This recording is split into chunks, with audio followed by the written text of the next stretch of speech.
my PowerPoint here. All right. That. And if it's all right with you, Heidi, I'm thinking we'll first just touch on the stipends. Just to get that basic information out there. Just a little quick touch base on that, and then we will jump right into you. Okie doke? Okay, that sounds great. Okay, we'll just wait one more moment.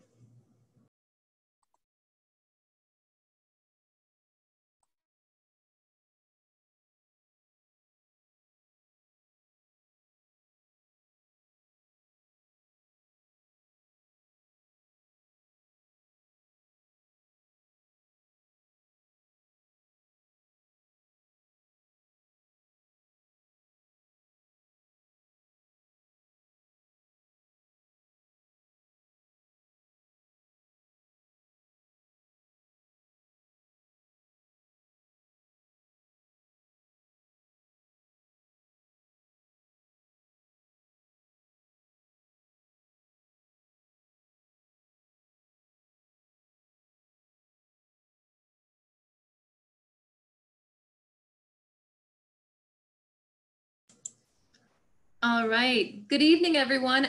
It's already 7:01, so I am gonna hop right into this peer-to-peer group.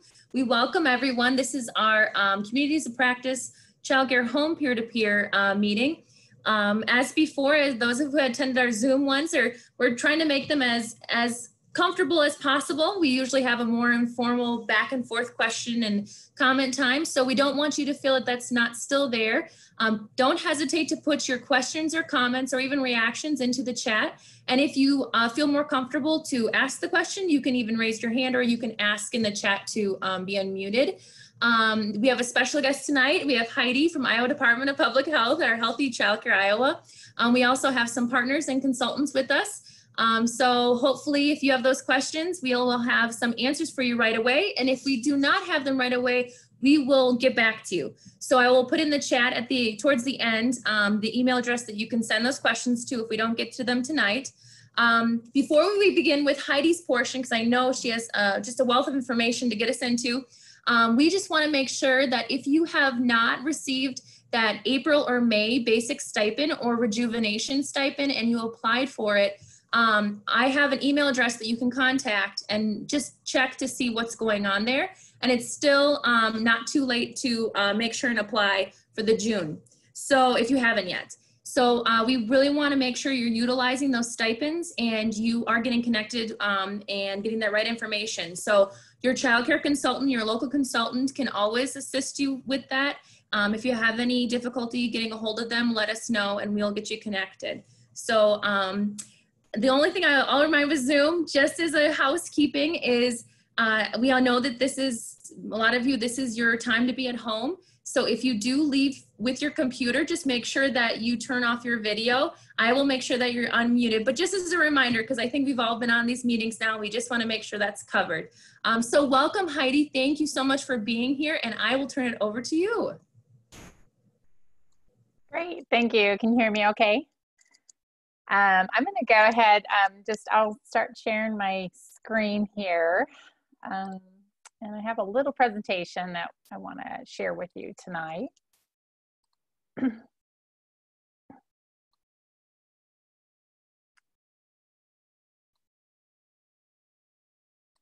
So thank you. I just want to say thanks for allowing me to present tonight. This is a great opportunity. I had an opportunity to present to the centers last week, and so this will be some additional information that I'll be going over. And we have some a new guidance document that's been posted and an updated guidance document from the Department of Human Services. So I will be covering those tonight so that everybody has, so if they have any questions on those. But just wanted to again say thank you for allowing me to present tonight. And then here's my contact information. And I know that's something that you could share with them after the presentation. But of course, please always know that you have your local nurse consultant that's available when there's questions or concerns about any of our guidance documents. And they're just such a great resource for you.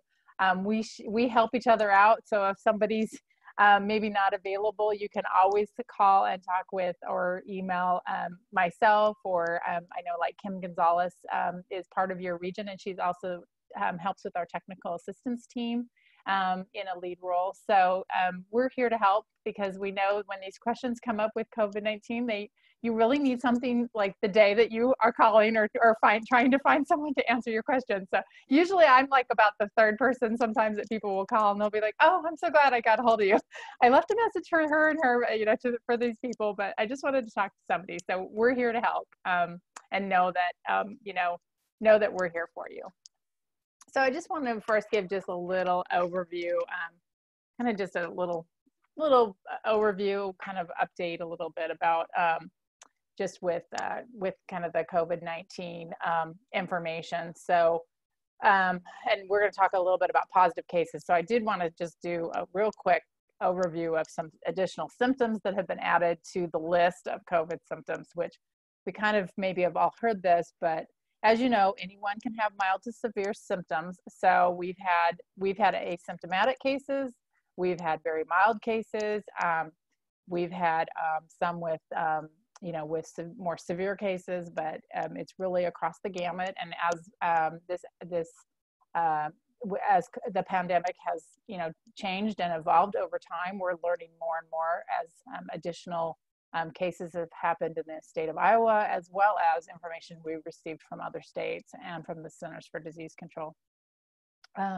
We continue to say that older adults, and I would say, I know that we have kind of an age in the older adult category for the CDC, but I just want to say that really when you think about, the risk factor is really, it's any one person, it's any person that has an underlying health concern. So sometimes I think with the older adults, I've had someone say, well, I'm 65 and I don't have any health concerns. I don't know why I'm in that category. So, but we just say really, it's more about being, maybe frail or having some of those underlying health concerns, medical conditions, especially with heart or lung disease, diabetes, seem to be at a higher risk for severe illness. So we really want to make sure that everyone is aware that is still a recommendation, that children and adults that are at higher risk for severe illness really need to evaluate, is it safe for them to be in group care or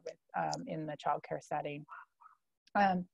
Our basic symptoms, of course, have been always the fever of 100.4, and also cough and shortness of breath. So those were kind of the basic symptoms, but there's some additional symptoms that have been added, like fatigue, muscle body aches, headache, new loss of taste or smell, sore throat, congestion. Those are kind of some newer ones, nausea, vomiting, and diarrhea.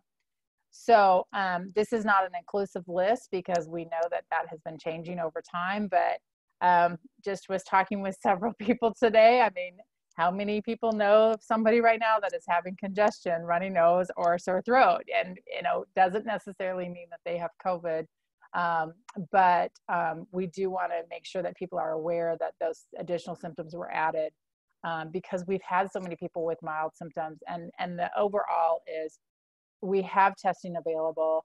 Go on the Test Iowa site or talk with your healthcare provider and get tested if you're having any kind of symptoms.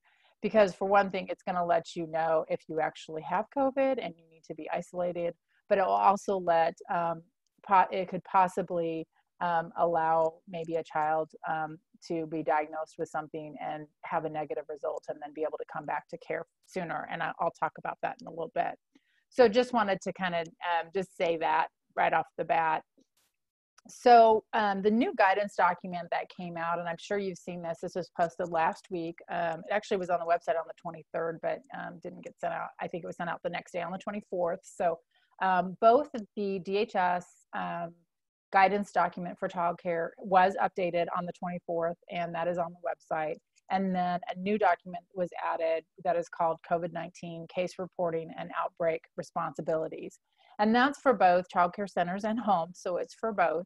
And we really tried as a state, so this was some feedback that we've received, just as this disease process has kind of gone, from the early days in February, and we've had guidance documents. We've really been trying to look at how can we make the guidance documents more helpful for providers with these repeat questions that we've kind of gotten at the state level between Iowa Department of Public Health, myself, DHS. I've been working with Ryan Page quite a bit. And so as we have these questions that come up and they're kind of recurring themes, is how could we streamline our guidance documents to really help providers to kind of know what to do when there's a positive case? Because that's probably the big, as we're having more testing, we're getting more positives because people, where before we didn't have maybe the testing capacity or it was in the early stages of testing, so then we didn't have the specific, we had possible or they have symptoms of COVID, but maybe not actually having a confirmed positive. So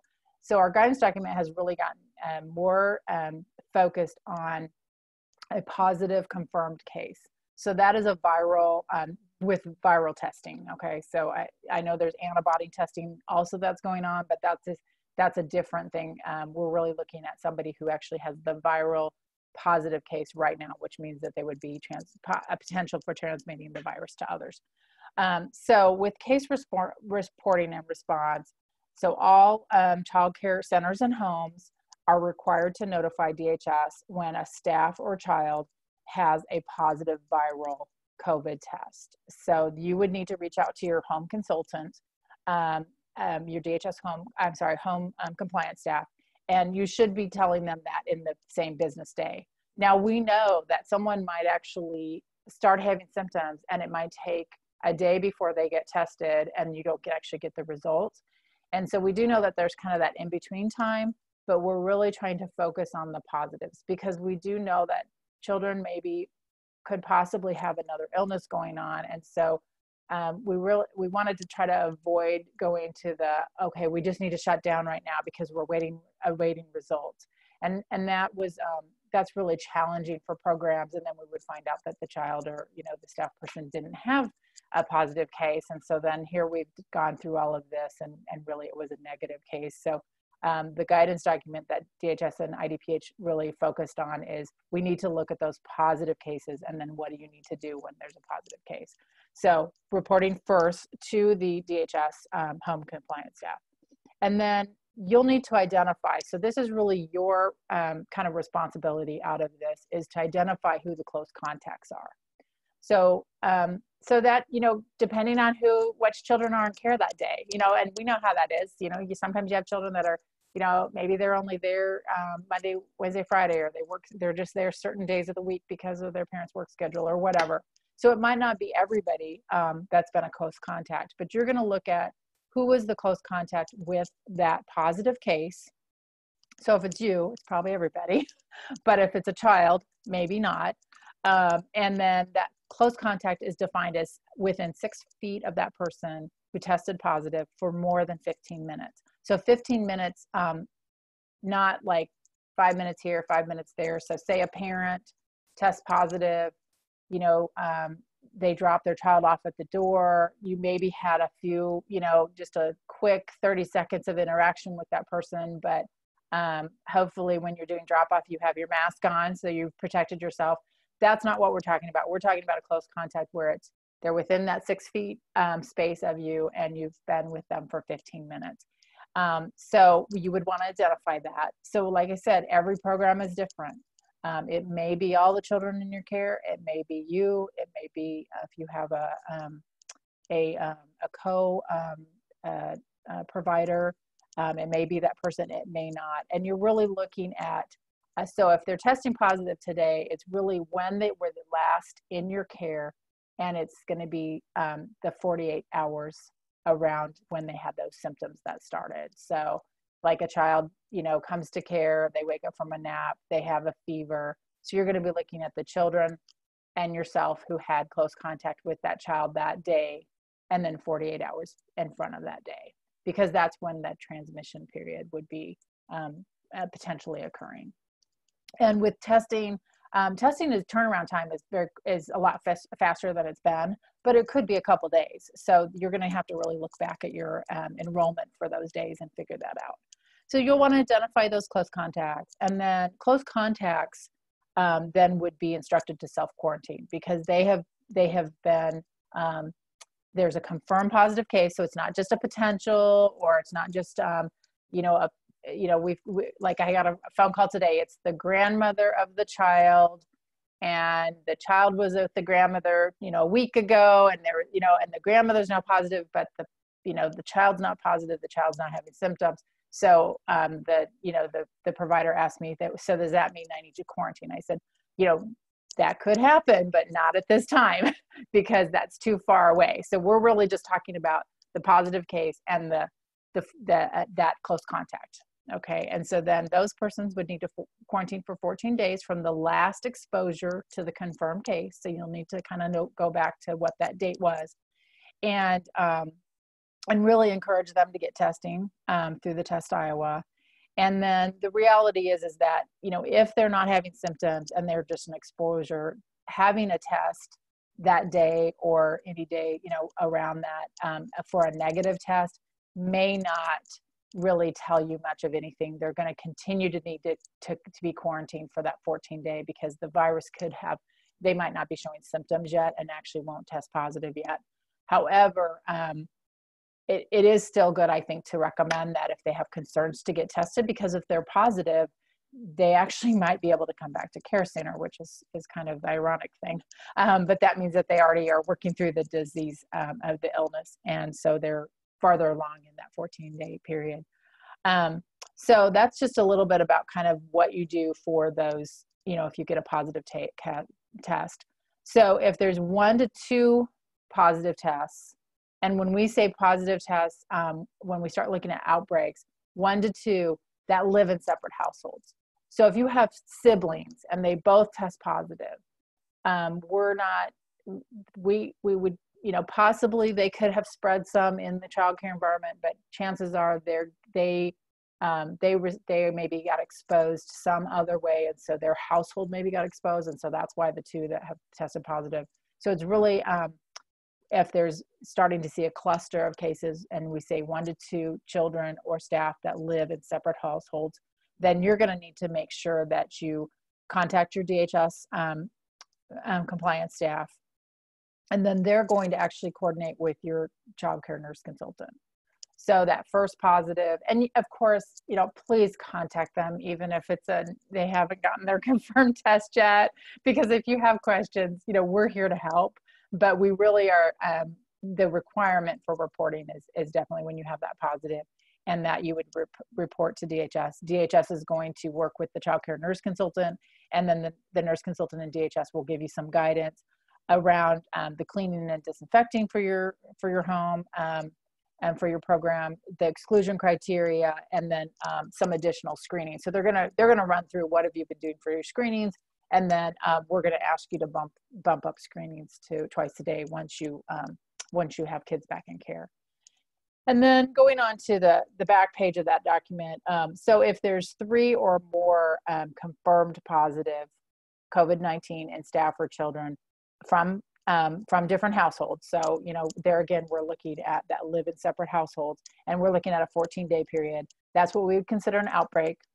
And the reason we would consider an outbreak is it's chances are those children have exposed, maybe a positive case has exposed other people, other children, or yourself in your program.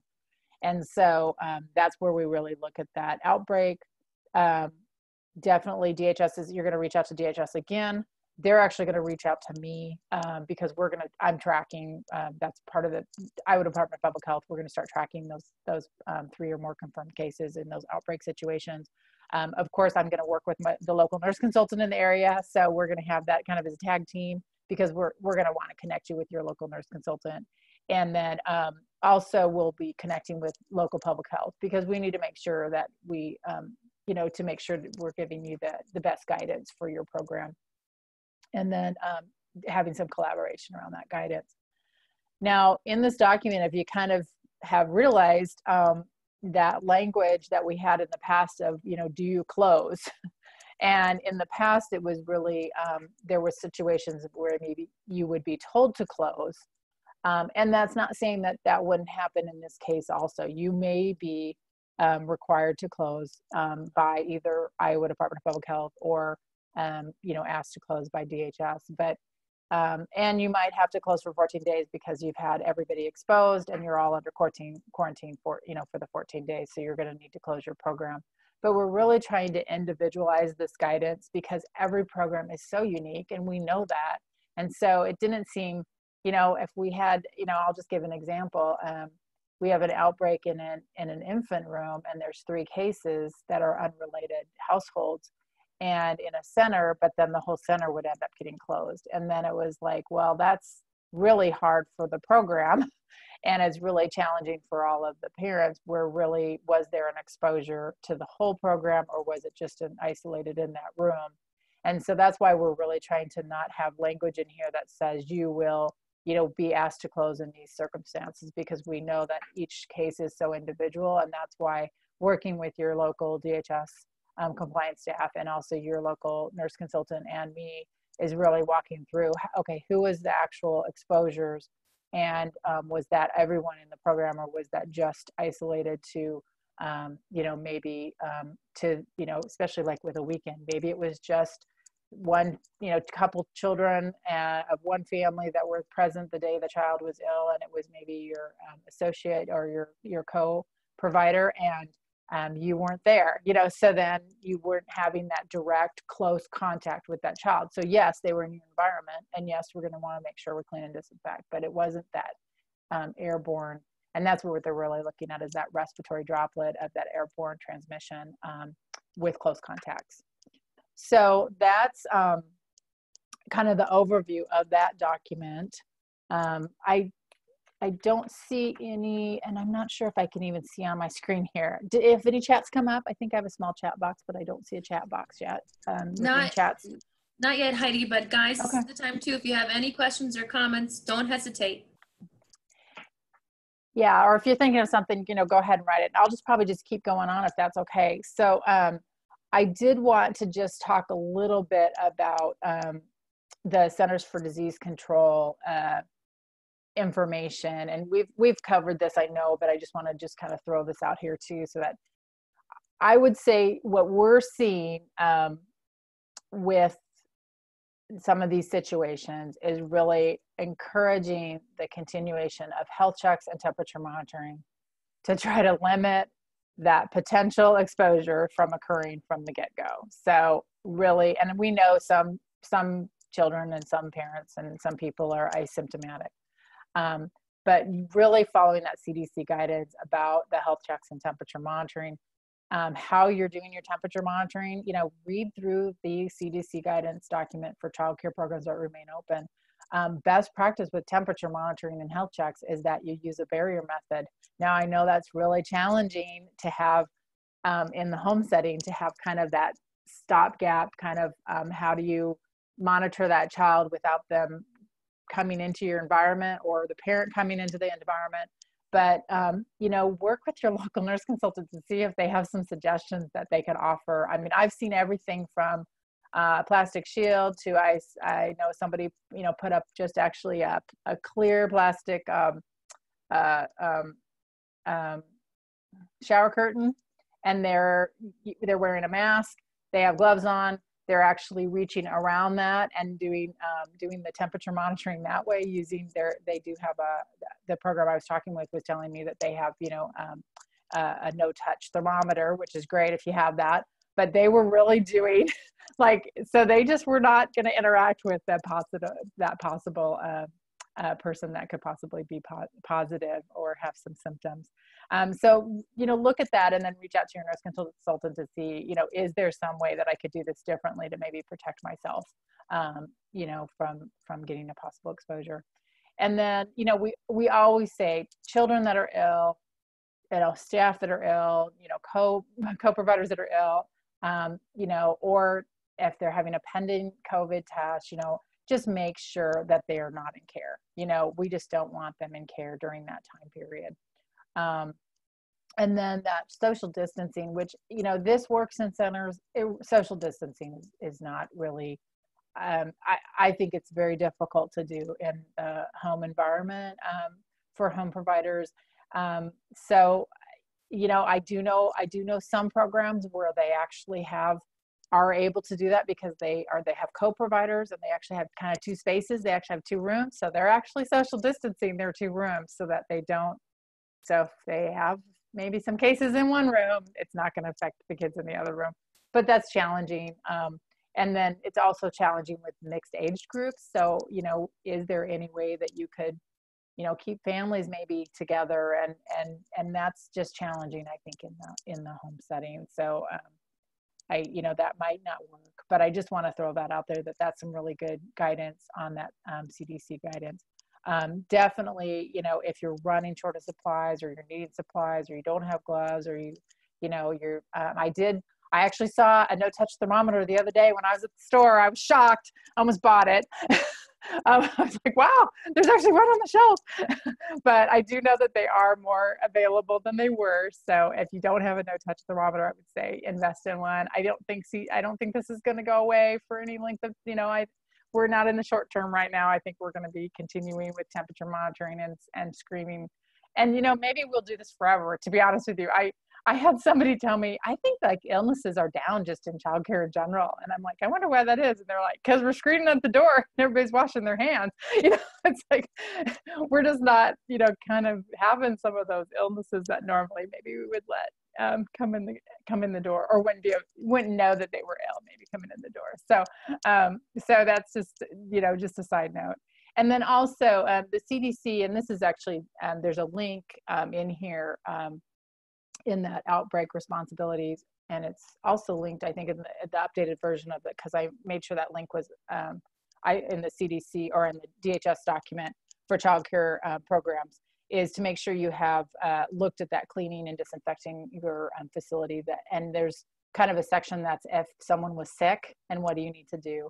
And we always want to just, you know, say, you know, you might consider the day that you find out that somebody's ill or you're concerned about a positive, you know, you want to be able to have some time to kind of clean and disinfect and ventilate your area. And they say 24 hours is best. You know, that's really up to you and your program and how that would work, because 24 hours, that might mean that you have to shut your doors for a day. But that might be something that you would consider. If, you know, it's a lot easier if it's like, if you're coming close to the weekend or whatever, to be able to say, okay, I'm going to go ahead and not go into my childcare area and open some windows, you know, put on my mask, open some windows, and then I'm going to let it ventilate and I don't know, with this heat right now, I don't know if that's going to air movement much, but at least ventilate the area for the 24 hours before you would go in and clean and disinfect. So I think that was about it on that section. I was just going to look to see. Heidi, we do have a question from April. Oh. April, is it okay if I unmute you so you can ask? Okay. Hi. Hi, how are you? Fine, how are you? I'm good. I have a question. We're trying to get our grandkids, and should we get tested for this virus? So your own grandchildren are going to be coming into your home? Is that what you're thinking? Okay. Well, I mean, I think, you know, testing, if you don't have any symptoms, I mean, if you have symptoms, definitely test. If you don't have any symptoms, going and having a viral test, you can always ask for a test to be done and see, but it's really going to just give you a point in time that today, you know, the test results today are negative, so you know you're negative. That doesn't mean that tomorrow you couldn't be possibly at the gas station and you know, need to go get some milk or whatever, and then you get exposed to somebody. I would say wear your cloth face coverings when you're out. That's the best way to protect yourself. There's some studies on that is effective. It's not 100% effective, but it is effective. But so testing, it would just be a point in time. It would give you a reference point that you were negative. Okay. Then, so yeah, good question. Any other questions? Did anything else come in? I lost my chat box for some reason. Oh, there it is. We do have another one. I've noticed they're getting hard to come by. Does CCR&R still have a few things available? Hand soap is what I'm looking for again. Please contact your local your local child care consultant. Let me know if you don't know who that is or if you're not working with them. We do have supplies. Child Care Resource and Referral is trying to get supplies out to them. When Heidi was talking about those thermometers, definitely if you don't have one, please reach out to your child care consultant and we will try to get one to you, okay? That's great to hear that you've got some supplies in. That's wonderful.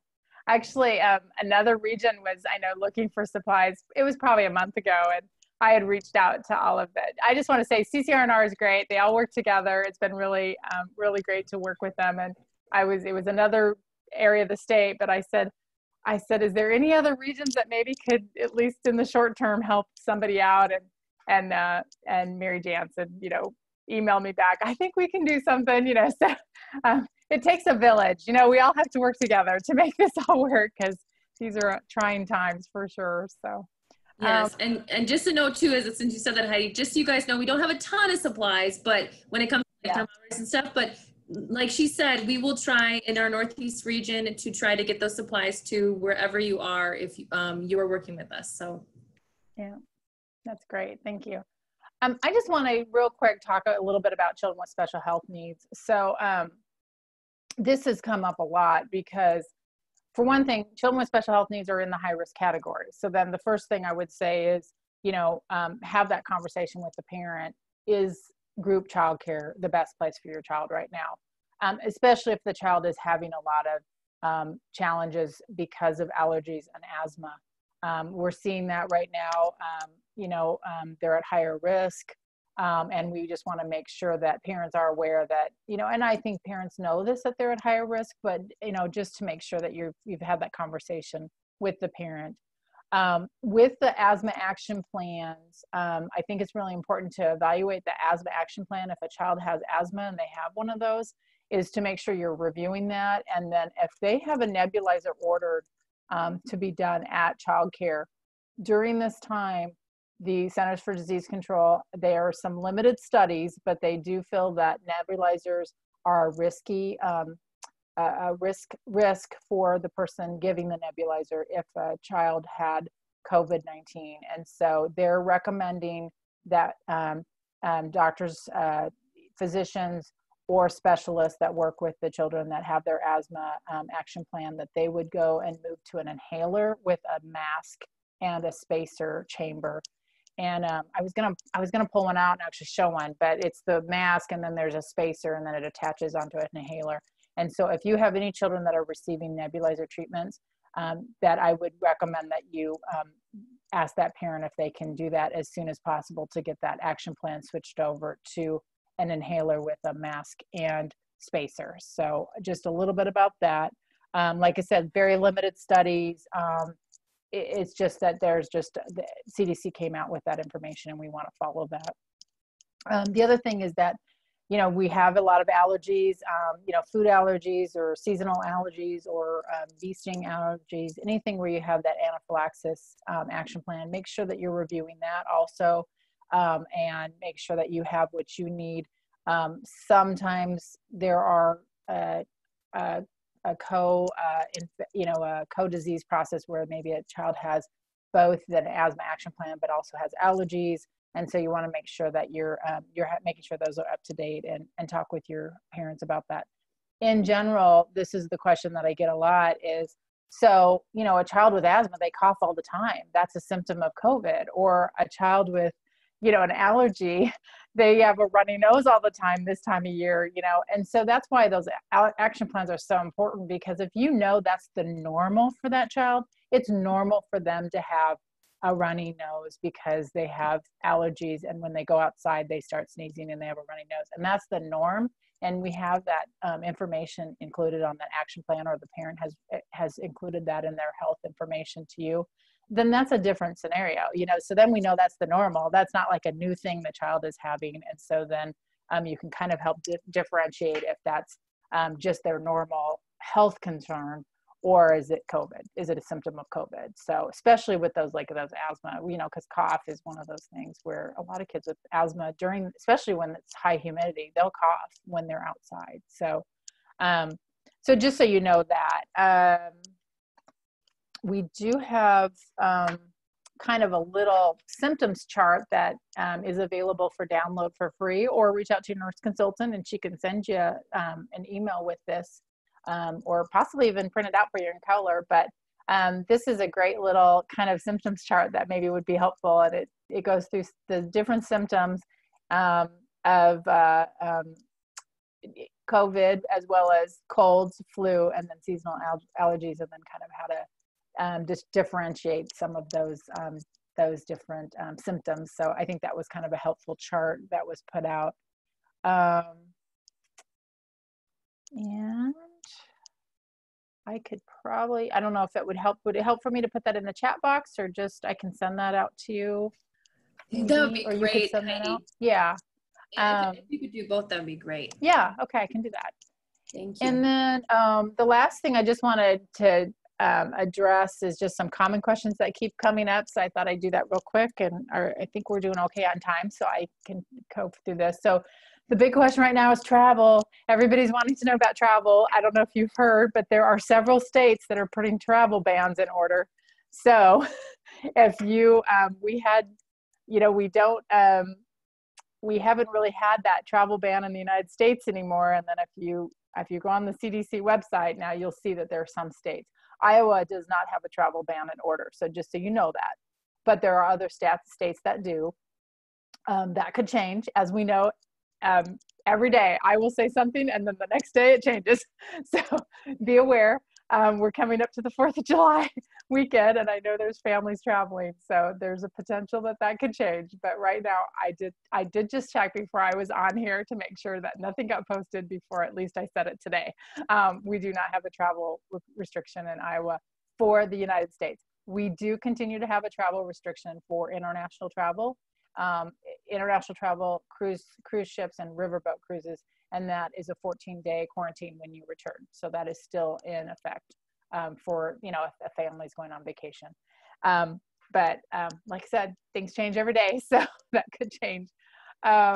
Water play, we keep getting questions about water play, and to be honest with you, there is no specific guidance related to water play from the CDC when it comes to water tables. The question I keep getting is kind of the water tables, and can we use them? And I would just say that, you know, rather than putting water in your water play table, maybe decide to not do that right now. And only because we know kids, and I've seen it frequently when I've been on site, you know, they like to drink the water that's in the water table, you know, and even when you're supervising, if they're playing with cups in the water table, you know, sometimes they'll want to take a little drink out of the water. And there is a risk, of course, because that is not, you know, that would just be water that you would have put in there. And of course, saliva is a risk factor for COVID. So I would say, you know, right now it's warm, it's hot, use a sprinkler, use little watering cans. I mean, kids love to do that. They can, you know, pour water on their feet, you know, use those little small little, you know, individual size, like little sand pail buckets that they can maybe scoop up water into and play with, but to kind of avoid that whole water table use. And then we definitely do not want to use wading pools. And we've always said that. Healthy Childcare Iowa has always said to not use wading pools in childcare. And that's because we just have had so much infectious disease issues with wading pools. Not only are they a risk for drowning, and we continue to have, unfortunately, drowning in the United States in those types of pools and wading pools, as well as other pools. But because wading pools don't have the requirements around them for under DHS regulation, you know, it's really a disease control issue. And every year we have, especially cryptosporidium's probably the one that I just know has been associated, that's a diarrheal illness that has been associated with wading pools. And that's been some studies on that. So not using a wading pool ever. And that would just be continuing our recommendation, even, you know, as well as during COVID even. So little watering cans, some water, little sprinklers, some of those little fun water things that they've got on the market right now, I think are great ways for the kids to cool off and have some fun outside. And then cloth face coverings. We get a lot of questions about cloth face coverings. Should you wear them? Should you use them in childcare? It's really as feasible and as it works for your program. You know, of course, children under age 2, they cannot wear a cloth face covering. They should not be wearing cloth masks. And for staff, you know, that's something that you may choose, that you want to wear a face covering. Definitely, you should be wearing face coverings when you're doing your monitoring in the morning. So when you're doing those health screens, you want to definitely have a cloth face covering on. And then, you know, if a child becomes ill while in care, is to have them have a cloth face covering on while you're waiting for the parent to pick them up. That's always a great thing to do. If you decide you're going to have cloth face coverings for yourself and for your children in care, then we're really recommending that, you know, consider that you're going to supply them, or that you're going to ask parents to donate them and they're going to stay on site. And most programs are doing where they have 2 a day. They kind of have one that they wear before nap time, and then at nap they should not have a face covering on when they're napping, so you would take it off. Those would go into for laundry, and then you would have them wear a clean one when they woke up from their nap. And so that's going to be laundering 2 a day per child minimum.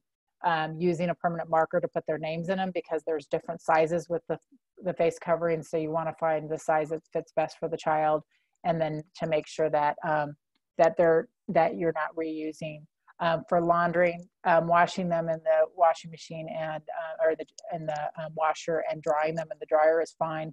If you do dry them, I actually had to look this up. If you do launder them and want to air dry them, you can air dry them, but they say it's best if you air dry them and actually put them in the sun if you can. But they do recommend that you dry them in the dryer. Some of the cloth ones, I had one the other day that I dried and it literally completely fell apart on me. So just so you know, that happens. But that is a recommendation that would be best to do that. The biggest thing with having children wear cloth face coverings is that you really want to not be touching your face when the cloth face covering is on, and children, it's hard to get them to not. But I know other programs are doing it. So it's something that you may consider for your program if you feel like that's something that, that you would give an added level of protection for you. I think that was, one other thing about cloth face coverings too, is I had a question come up actually just, I've actually had this come up twice this week, and it was rather than doing cloth face coverings, could they use just a face shield? I think the face shields are getting kind of popular, and you can find them places, or people are making them. But according to the CDC, the face shield only really is effective if you have a cloth face covering underneath it. So it's an added level of protection with your cloth face covering. So just wanted to just share, so our Healthy Childcare Iowa website, we do try to keep everything up to date on the website under the printed products tab. So when you log in to the Healthy Childcare Iowa website, you'll see these tabs on the side. The Child Care Nurse Consultant tab, that's where you would see the map with the nurse consultants and their contact information. My information is also included on there. It's kind of at the top of the contact information. So my email and phone number if you had any questions. The Printed Products tab, we actually have that section, and we do have a COVID-19 kind of section of that tab when you get to the printed products. And then those documents, we try to link them or actually have the document available for you to download.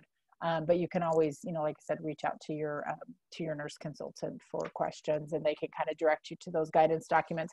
On there also is the link for CCR&R, because they have a lot of great resources, and also the link to DHS, of course, so that you have resources from them, and then some additional resources from the Iowa Department of Public Health and the Centers for Disease Control. So a couple of those, I know it's hard when you go on the CDC website. It's hard even for me to try to find the document you're looking for. So I try to keep the link up to date with the name of the document specific on this website, so you can refer to that one.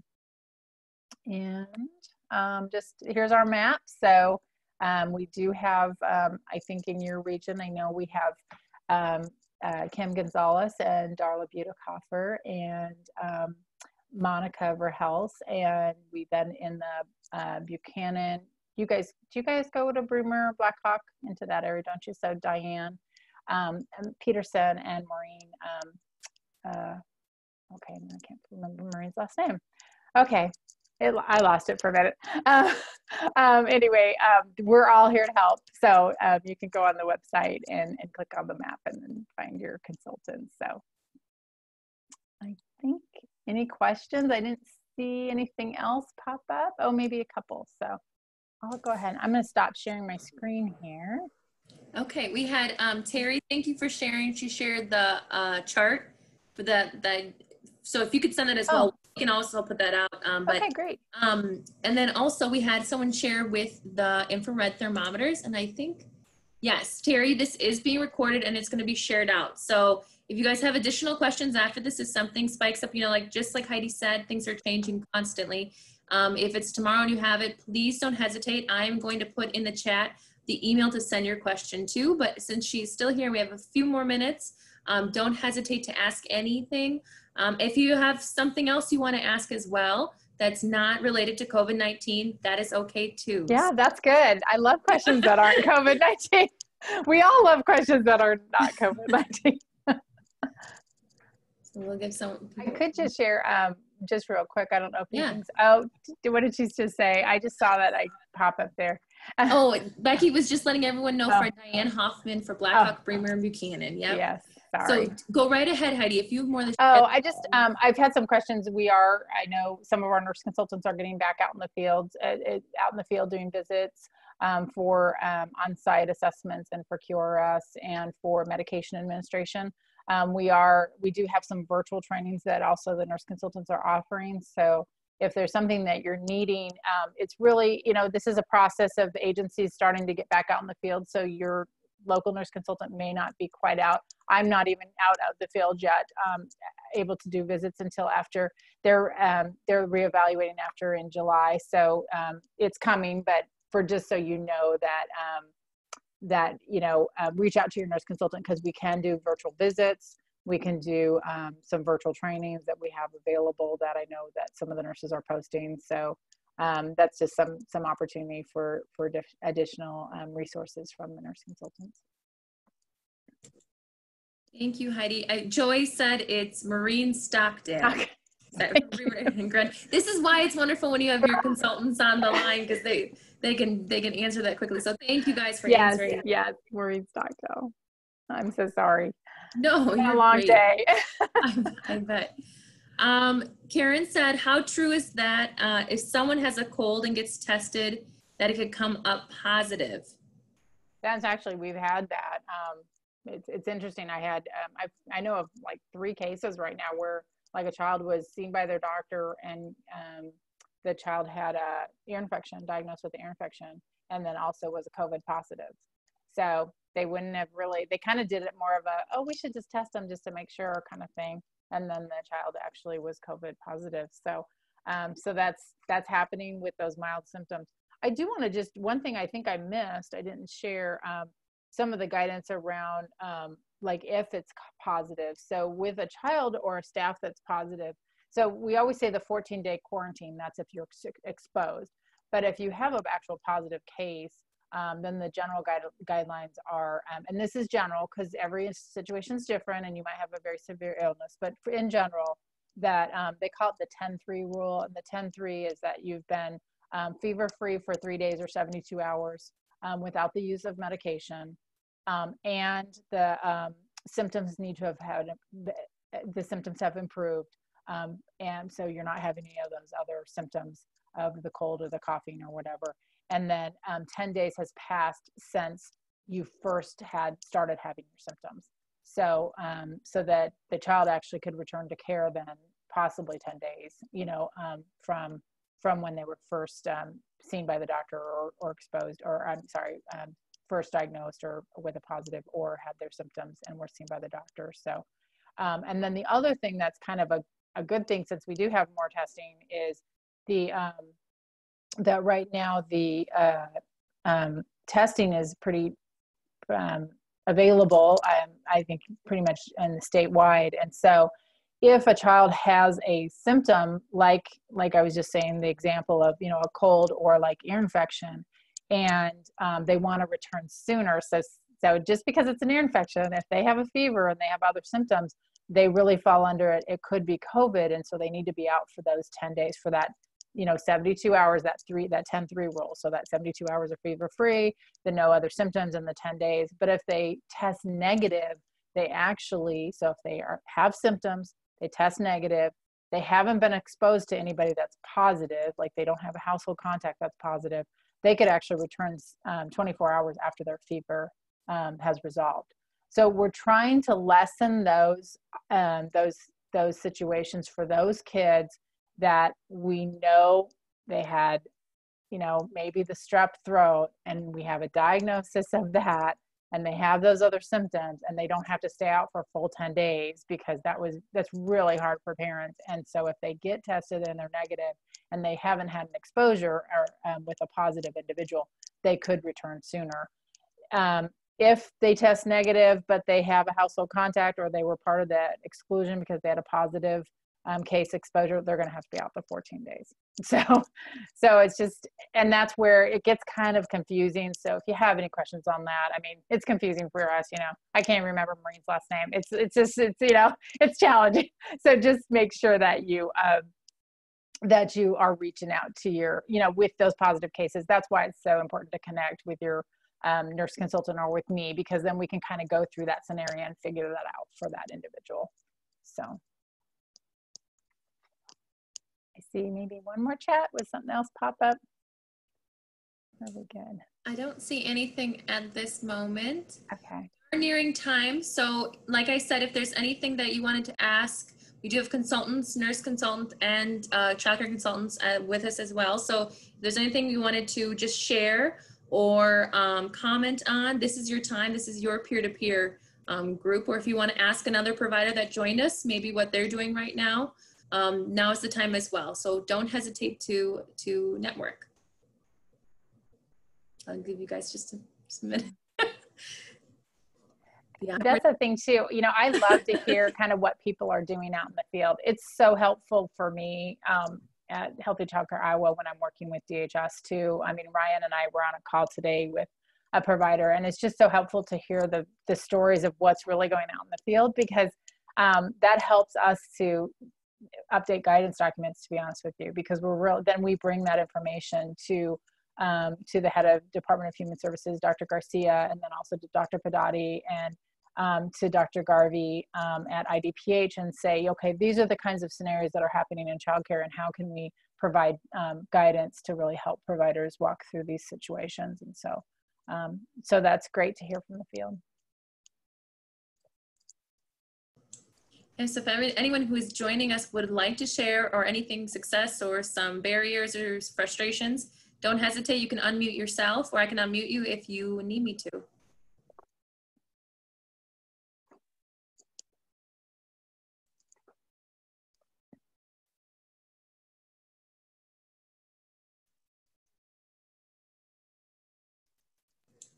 All right, I don't know if we're gonna have someone share. That's A-okay. Once again, I just want to thank you so much, Heidi, for joining us this evening. I've put in the chat the childcare@episervice.org email address that you can send additional questions to, and we will get them. If it's to Heidi, if it's to one of your consultants, we'll get them there, or your nurse consultants.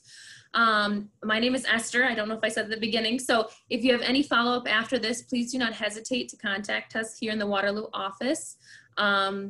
In the meantime, I hope you all stay well and healthy, and we just cannot begin to tell you our appreciation for the work that you do, and especially during this time. You guys, I say this, you're the glue to our communities right now, to keeping us going. So thank you, Heidi, for coming, and thank you everyone for joining us this evening. This will be recorded and on our website if you want any of this information after tonight. Thank you.